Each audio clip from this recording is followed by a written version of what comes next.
श्री राधे राधे प्रिय दर्शकों, आपके अपने चैनल पर मैं आपका हार्दिक स्वागत करता हूं। मित्रों, मेरा वीडियोस देखने के लिए मेरे चैनल को अवश्य ही सब्सक्राइब करें और बेल का बटन दबाना ना भूलें। और हाँ मित्रों, मेरे वीडियोस को अपने मित्रों से, अपने स्वजनों से, अपने बुजुर्गों से अवश्य ही शेयर करें। मित्रों, जो ये भागवत कथा है ये मोक्ष प्रदायिनी है। मित्रों, इसके श्रवण मात्र से पापी मनुष्य का उद्धार हो जाता है, उसकी सद्गति हो जाती है और वह इस जन्म मरण के चक्कर से छूटकर भगवान श्री कृष्ण में समाहित हो जाता है। मित्रों, आज की भागवत कथा में मैं एक ऐसी ही कथा के बारे में चर्चा करूंगा जिसमें कि एक पापी का भागवत के नियम पूर्वक सुनने से कैसे उसका उद्धार हुआ, कैसे उसका कल्याण हुआ। मित्रों, भागवत कथा का श्रद्धा से, भक्ति के साथ मन लगाकर श्रवण करें। प्रेम से बोलो श्री राधे। मित्रों, तुंगभद्रा नदी के किनारे एक सर्वोत्तम नाम का नगर था। उसमें एक आत्मदेव नाम का ब्राह्मण अपनी पत्नी के साथ निवास करता था, जिसकी की पत्नी का नाम धुंधली था। मित्रों, मगर उनके कोई संतान नहीं थी। इस कारण से वो बहुत दुखी थे। एक दिन अत्यंत दुखी होकर वो ब्राह्मण जंगल को चला गया और वन वन में भटकने लगा और वहां संतान प्राप्ति के लिए भगवान से प्रार्थना करने लगा।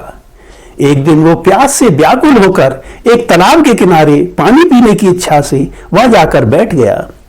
मित्रों, वहां थोड़ी देर बाद एक साधु आया।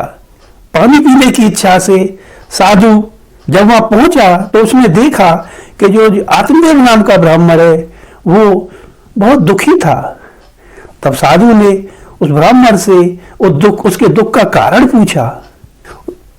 आत्मदेव नाम के ब्राह्मण ने साधु से अपने दुख का कारण बताया और कहा कि हे साधु, मैं संतान नहीं हूं, मेरे कोई संतान नहीं है, इसी के कारण मैं दुखी हूं। तब साधु ने अपने योग बल से देखा कि इस ब्राह्मण के तो कोई संतान ही नहीं है, उसके भाग्य में कोई भी संतान नहीं है।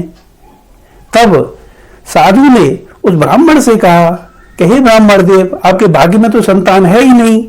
इस बात को सुनकर के ब्राह्मण बहुत ही दुखी हुआ और उसने आत्महत्या करने के लिए मन बना लिया। और उसने तालाब में छलांग लगाने के लिए जैसे ही तैयार हुआ तो वो साधु बोला, हे ब्राह्मण देव, ठहर जाओ, आत्महत्या करना महापाप है। तब साधु ने एक फल उस ब्राह्मण को दिया और कहा कि इस फल को आप अपनी पत्नी को खिला देना, आपके अवश्य ही संतान होगी। और यह कहकर साधु वहां से चला गया।